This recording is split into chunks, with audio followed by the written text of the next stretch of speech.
Lindo, yesterday there was a bit of an interaction, I suppose, with Nhlanhla Lux to just check on his welfare and also check on, the issue of the identity parade, whether or not it was to go ahead in as far as the investigation is concerned.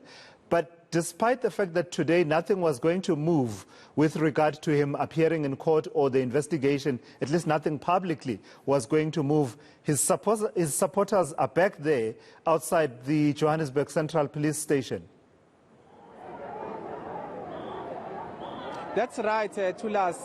They were expecting on Friday that there might be some movement in terms of his bail. They were expecting yesterday, after failures in Friday of actually getting him out, that there'd be something still. And this was after the identification parade. They would have expected that after that they would still make strides in terms of getting him a hearing at the police station. And this was informed by the schedule of the offense, which they say is Schedule 1. So they were expecting that after the identification parade, they would then be able to push for a station hearing in terms of whether he can get a station bail or not. But unfortunately, all of those didn't happen. And coming here today, which is something you'll see from my colleague Nobile Madlala a little bit later on, they were not expecting anything except to demonstrate for Nhlanhla Lux Dlamini to say that while there isn't nothing that is going to happen today, we are going to make sure that our voices are heard. But I'm sure my colleague Nobile Madlala will tell you all about that. You've mentioned something about his health. You've mentioned something about his plans. One of the plans that was interrupted was, of course, excursions towards Durban to actually try and open up some branches that unfortunately did not succeed. Let's speak now to one of the national executive members of Operation Dudula, Babu Enoch Nangu. Thank you so much for joining us at this stage. The demonstrations are well underway, but there are some things in the background that have been interrupted. One of them was the trip to Durban.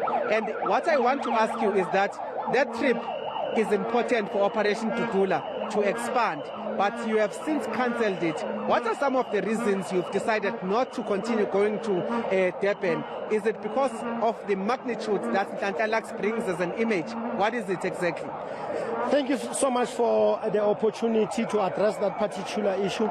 It is one of the critical aspects of the expansion of Operation Dudula, but we'd like to put it within a particular context so that it should not be misconstrued or be misunderstood.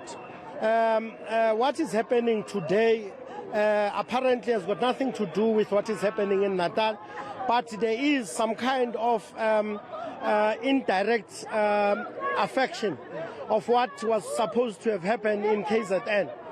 What has been cited by the security cluster in KZN was the question of capacity, the capacity from the cluster itself to be able to manage the crowd that will be there, because the whole of KZN was going to descend today on the launch of Operation Dudula. So they've cited the question of capacity. It is more of a logistical problem more than anything else. But we believe very strongly that our postponement of that event was strategic to an extent that we also intensify the campaign this side that fosters the question of support of Nhlanhla Lux as he is going to appear tomorrow in court. But our leadership is there. Our Chairperson General Peter Dimba is there. The Deputy Chairman Den Khatebe is there. The Treasurer General Lebu Kekana is there. Our Secretary General Zandile Dudula is down there in Durban. They are currently negotiating with everybody that is going to be involved. So we'll be having a date very soon as we'll be going to Durban and force to ensure that we launch Operation Dudula, because it is a gateway throughout the whole of KZN. It is not only KZN that is in demand, but all the 9 provinces around the country are calling for the setting up of the structures, the setting up of the campaign and the rolling mass action of Operation Dudula. What is the end goal for Operation Dudula? Because some people are questioning whether you have political motives, some people are questioning your conduct in terms of vigilantism, but what is the end goal in establishing all of these branches in different places while you are saying there's an appetite for Operation Dudula in these provinces? What is the end goal? What do you want to achieve as Operation Dudula in going to these different provinces and establishing these structures?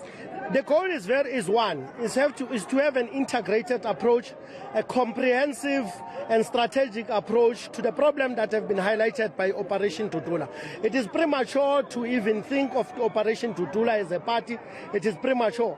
But we are consolidating our structure so that the policies, in particular of local economic development, of rural economic development, of pushing the frontiers of foreign invasion in our own local economies. That is the central strategic operation of the whole campaign of Operation Dudula.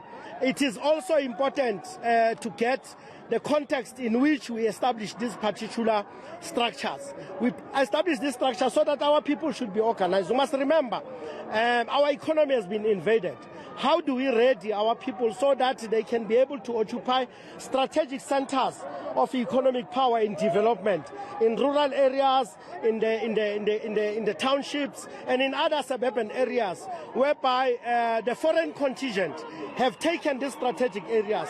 The Chinese, the Palestinians, the Pakistanis, the Somalis, the Ethiopians, the drug cartel of the Nigerians, the evolution of Nyaupe as a drug of choice that destroys our young people, the criminality of the Zimbabweans and the Maputos, the demolition of the infrastructure of the metro rail, which has been very, very strategic and orchestrated. So we're readying our forces so that we can be able to take the casuals and be able to drive the economic empowerment of our people in these areas. Just very lastly from me, because my colleague is standing by to also update on what is happening on the other side. Okay. But I want to understand now, as a final thing, your members have been very frustrated about what is happening to Nhlanhla Lux Dlamini. They have in fact shown their wrath a couple of on Friday when that announcement was said to say that he's not going to come out. What is going to happen tomorrow, which is an uncertainty, his appearance in court, should he not prevail in getting bail? Are you, as the leaders who've been calling for calm, are you going to be able to manage what happens with this crowd when they hear something adverse to what they are hoping for? Linda, we are very clear about the sinister forces that are behind this particular orchestrated campaign. We are not caught napping.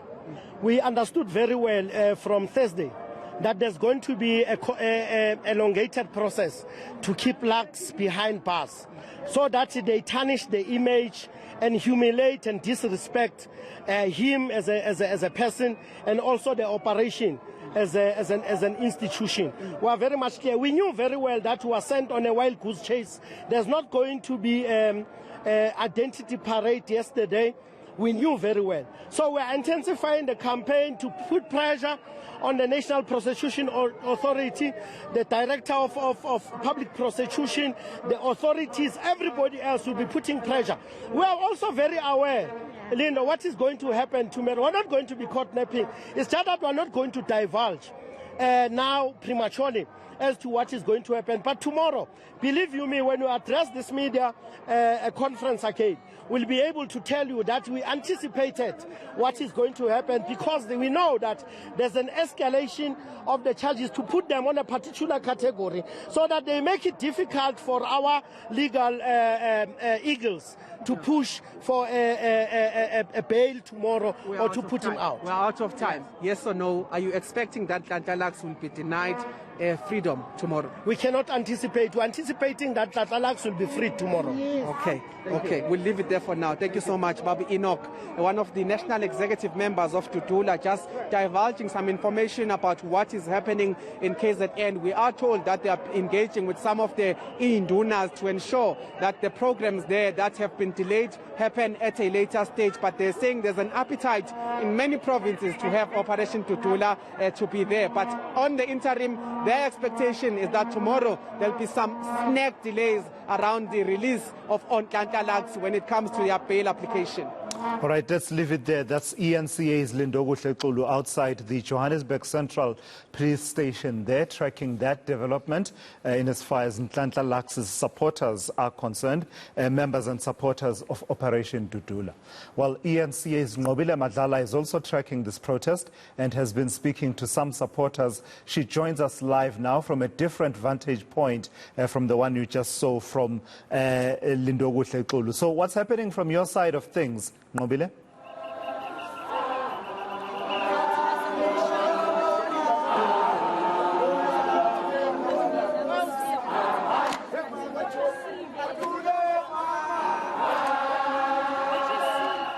Nqobile, I tell you what, there's a bit of a challenge with your microphone.